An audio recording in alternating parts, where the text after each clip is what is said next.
welcome everyone to another instalment of Windows on Wellness. And this is my opportunity and yours to hear from mainly women about how they look after themselves, what they bring to the world, and what their tips are for daily wellness. It's an absolute honour to bring into the room today a wonderful human, and her name is Karen. And we will hear a little bit from Karen about how she looks after herself, but also what she offers to the world. So let me bring you in, Karen, this morning. Ah, there you are. How are you doing today, Karen? I'm great. Thank you, Shanaz, and thank you so much for inviting me. It's a real pleasure to be here. Oh, the pleasure is mutual, my dear. So before we talk about all the things that are on offer and how you serve, I'd like to know how Karen serves Karen. How Karen serves Karen has developed and evolved over the years, as I'm sure it has for all of us. And interestingly enough, I've really explored it more deeply as I've been writing about it.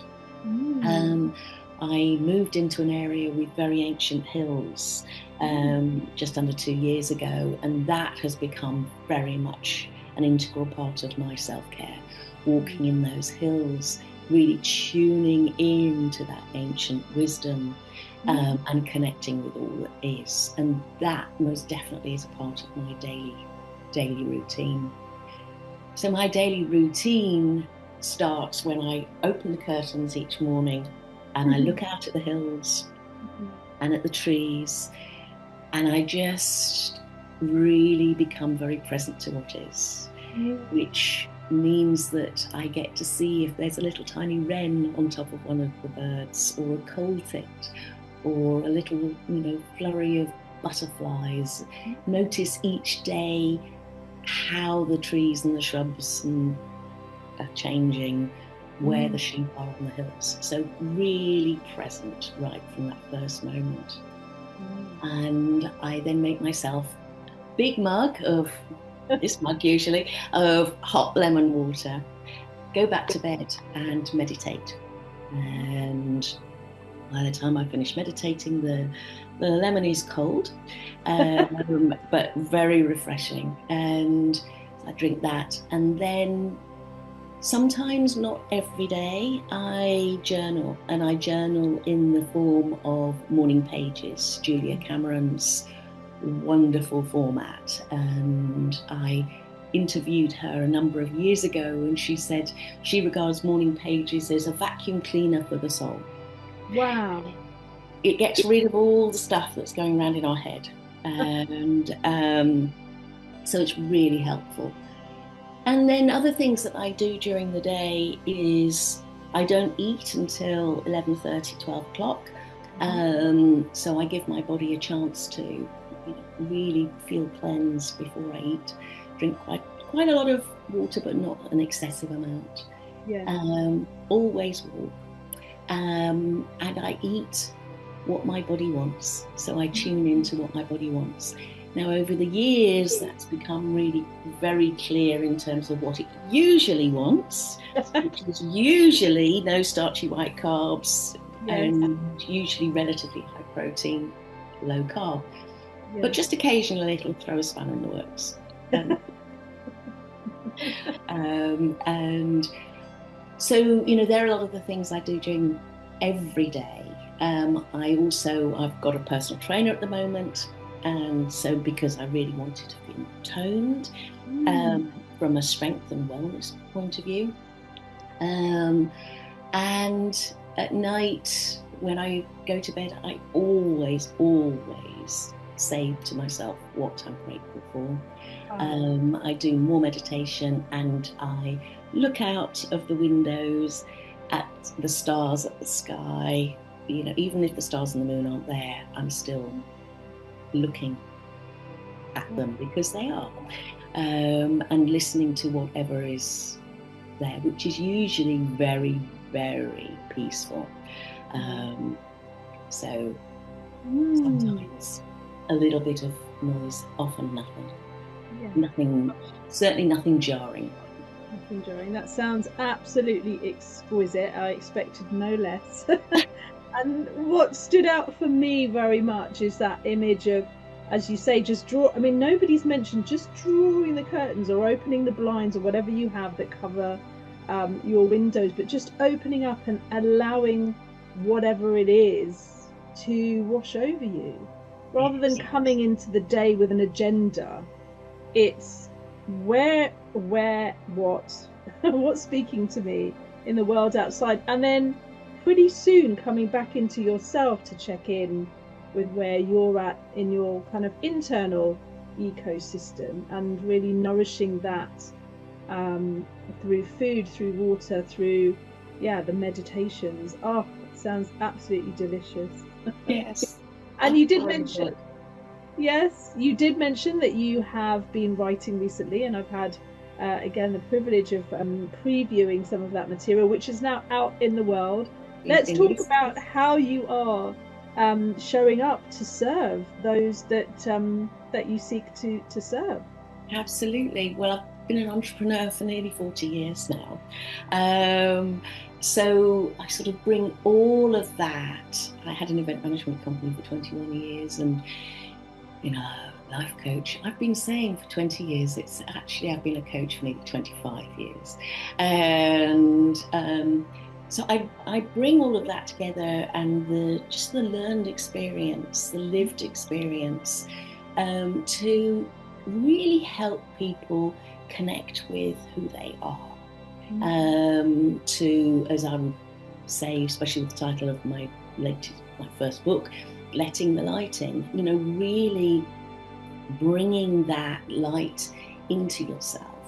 And so I do that in a number of ways. I have just written my first book, Ellev8 Book 1, Letting the Light In, which is very much, let me take you by the hand, come and sit with me and let's have a conversation. It's very different, as you know, from a normal, inverted commas, personal development book. So I do that. I also mentor people on a one-to-one basis. I run house parties and retreats, and so it's about connecting with yourself, connecting with source, connecting with what matters, and creating something from that place. So there tends to be a fair amount of magic involved. Harnessing all of that, and the inside out and the outside in is what I look to you always for. I think it's such a beautiful reminder, and your symbol, of course, is the 8. So it is that continuous loop of coming inwards and outwards, and outwards and inwards, and just allowing that dance and that dynamic to flow. And you cannot do that if you don't take the time to actually make space. So we could talk for many more minutes and hours, Karen, but as we close off, maybe we'll have a part 2, but as we close off this conversation, if you could give people 1 or 2 key tips for really being able to embrace the day that lies ahead, what would you say? And we will put a link to your book, obviously, into the comments, but what would you say, just the 1 or 2 simple things to bring into your day gently?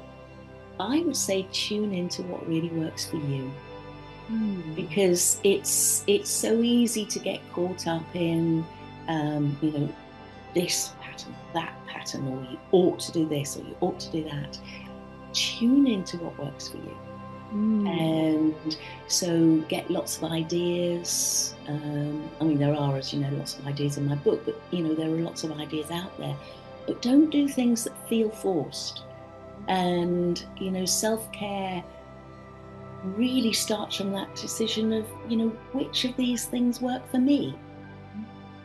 So I would say that bring that authenticity into your very choice of what you do. So if you're not a morning person, I'm not. I wake naturally somewhere between 7:30 and 8. I don't schedule anything in my calendar until 10. Because I know that's my time.